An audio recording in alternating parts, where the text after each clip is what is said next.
K. Vijayan Ponneri.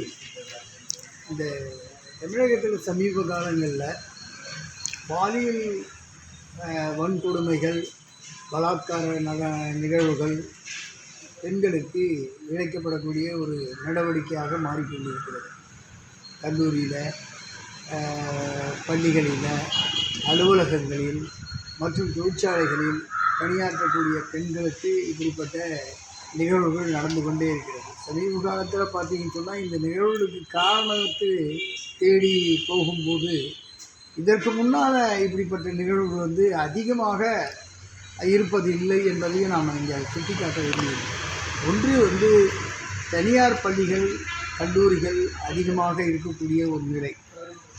இரண்டாவது, தமிழகத்தில் மற்ற மாநிலங்கள், கேரளாவில் மற்ற மாநிலங்களை விட கூடுதலான பெண்கள் கல்வி பயில்வது அல்லது பொது நடவடிக்கையில் ஈடுபடுவது என்பது அதிகமாக இருக்கக்கூடிய ஒரு பகுதியாகவும் இருக்குது. இப்போ இந்த மாதிரியான ஒரு சூழலில் அதற்கான ஒரு நடவடிக்கையை அரசுகள் எடுக்கலாம். இப்போ நிர்மலா என்ற கல்லூரி பேராசிரியர் இப்போ இந்த மாதிரியான ஒரு பிரச்சனையில் மாட்டாங்க. அதை தொடர்ந்து தான் பார்த்திங்கன்னா இந்த நிகழ்வுகள் நடந்துக்கிட்டே இருக்குது.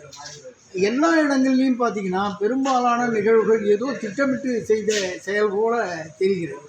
அந்த நாடகம் போன்ற விஷயங்கள் கூட இந்த மாதிரியான நடவடிக்கைக்கு உந்து சக்தியாக இருக்கிறதோ என்று நாங்கள் சந்தேகிக்கிறோம். இப்போ நம்ம உடனடியாக இதை தடுத்து நிறுத்த வேண்டும் என்று சொன்னால் நாம் என்ன, ஒவ்வொருவரும் தமிழகத்தில் இது இருக்கக்கூடிய பெண்கள் அப்படின்னு சொன்னால் அவர்களை மதிக்கத்தக்கக்கூடிய நடவடிக்கை என்பது இருக்கணும். பெண்களை போகப் பொருளாக பார்க்கும் பார்வை என்பது இல்லாமல் இருக்க வேண்டும். அப்படிப்பட்ட பார்வை என்பது ஏன் வருகிறது என்பதை பார்க்க வேண்டியிருக்கு. நான் ஏற்கனவே கூட இப்போது இந்த பேட்டியில் கூட துவக்கத்தில் சொன்னேன். இப்போது பெண்கள் இரண்டாந்தர குடிமகன்களாக இருக்கக்கூடிய ஒரு நடவடிக்கை என்பது அந்த மாதிரியான ஒரு நிகழ்வுக்கு உந்து சக்தியாக வேகப்படுத்தக்கூடிய நடவடிக்கையாக இருக்கிறது என்பதை பார்க்குறோம்.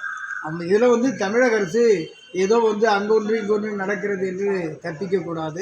இதில் முறையாக இந்த நடவடிக்கையில் அடாவடித்தனமாக சில இப்போ ஒரு சட்டம் கொண்டு வந்திருக்காங்க, மரண தண்டனை அப்படி இப்படின்னு சொல்கிறாங்க. தத்துவார்த்த ரீதியான அல்லது கல்வி பயிலும் பொழுதே பெண்களுக்கு உரிய மரியாதை கொடுக்க வேண்டும். வீடுகளில் இருக்கக்கூடியவர்களும் அந்த பெண்களுக்கு அவர்கள் நடந்து கொள்ளக்கூடிய நடவடிக்கை என்பது எப்படி இருக்க வேண்டும் என்று அறிவுரை வழங்குவதும் போன்ற பிரச்சனைகள்லாம் இருக்குது. ஆண்களுடைய பார்வை என்பது முற்றிலுமாக ஒரு போகப்பொருள் பார்வை என்ற விஷயத்தை மாற்றி அவர்கள் சம அந்தஸ்தில் இருக்கக்கூடியவர்கள் என்ற உணர்வை ஏற்றுக்கொள்ளக்கூடிய வகையில் கடந்த காலங்களில் பெரியாருடைய கொள்கைகள் போன்றவைகள் பெண்களுக்கு சம அந்தஸ்து சீர்திருத்த நடவடிக்கைகள்லாம் இருந்தது போன்ற விஷயங்களும் முன்னிறுத்தப்பட வேண்டிய அவசியம் இருக்கிறது. அதற்கு உண்டான நடவடிக்கைகளை திராவிட முன்னேற்ற கழக அரசு செய்ய வேண்டும் என்று நாங்கள் இந்த நேரத்தில் கேட்டுக்கொள்கிறோம்.